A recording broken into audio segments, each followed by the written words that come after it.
মিশো থেকে এটা একটা সুন্দর পার্সেল এসে গেল। আসলে এত অর্ডার করতে থাকি না, সবসময় মনেও থাকে না। যদিও এটা ট্রান্সপারেন্ট ছিল প্যাকেটটা, তাই আমি বুঝতে পারলাম যে এটাতে একটা সুন্দর ব্যাগ অর্ডার করেছি। অনেক দিন থেকে ভাবছিলাম এই ব্যাগটা কিনবো, এমনিতেই তো ঘরে ব্যাগের কোনো অভাব নেই, তারপরে আর বলে কাজ নেই, আবার একটা ব্যাগ অর্ডার করে নিলাম। প্যাকেটটা খুলে দেখলাম বেশ সুন্দর, একদম যেই রকম চেয়েছিলাম একদম মনের মতন কিন্তু হয়েছে প্যাকেটটা। এবার খুলি, দেখি ভেতরে কম্পার্টমেন্টগুলো কীরকম আছে, জিপের কোয়ালিটিগুলো কেমন।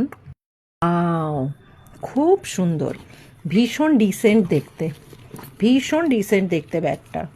কি সুন্দর, এরকম একটা রয়েছে, একটা এরকম দুটো হ্যান্ডেল রয়েছে। আবার এইটা রয়েছে যারা আমরা এটা ভালো করে ঝুলিয়ে নিতে চাইবো, স্লিং ব্যাগের মতো ইউজ করতে চাইবো। এবার দেখি কম্পার্টমেন্টগুলো কেমন। খুলতেই দেখি ভর্তি ভর্তি প্লাস্টিক, পেটটাকে পুরো ফুলিয়ে রেখে দিয়েছে ব্যাগটার। ব্যাগটা কিন্তু এতটাও পেটফুলো নয়। যাই হোক, মজা করছিলাম।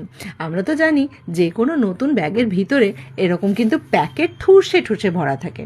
দেখি প্যাকেটগুলো খুলে ব্যাগটার আসল সাইজটা আন্দাজ করার চেষ্টা করি।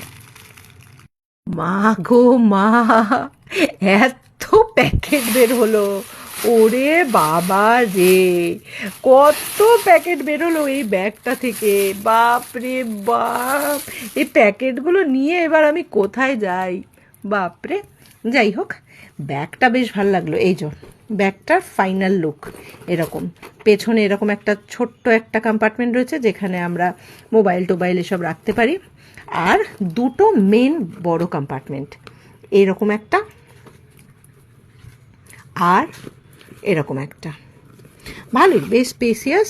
ছোটোখাটো কোথাও গেলে টেলে একটা জলের বোতল, একটা ছোট ছাতা, পার্স, অনেক কিছু কিন্তু এর মধ্যে চলে যাবে। ওয়ালেট তো আরামসে ঢুকে যাবে। আর ব্যাগটা কিন্তু বেশ মজবুতও লাগছে আমার কিন্তু মনে হচ্ছে সস্তায় বেশ ভালোই ব্যাগ পেয়েছি। 500 টাকাও দাম নেয়নি ব্যাগটা, সম্ভবত 300 কত টাকা। আমি না কমেন্ট বক্সে লিখে দেবো ব্যাগটার এক্স্যাক্ট কীরকম দাম নিয়েছে।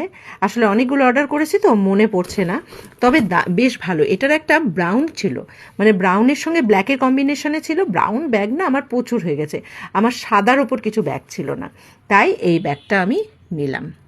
কেমন হয়েছে বন্ধুরা জানাবেন। এতক্ষণ ধৈর্য ধরে যে সব বন্ধুরা ভিডিওটা দেখলেন তাদের অনেক অনেক ধন্যবাদ। আর যারা আনবক্সিং ভিডিও দূর বলে নাক কুচকে চলে গেলেন তাদেরও অনেক অনেক ভালোবাসা। কোনো সমস্যা নেই, ভালো লাগলে দেখবেন, না লাগলে দেখবেন না। টাটা, ততক্ষণের জন্য আরও নতুন কোনো ভিডিও নিয়ে আপনাদের সামনে চলে আসবো। ততক্ষণের জন্য আমি মৈত্রেয়ী বিদায় নিলাম।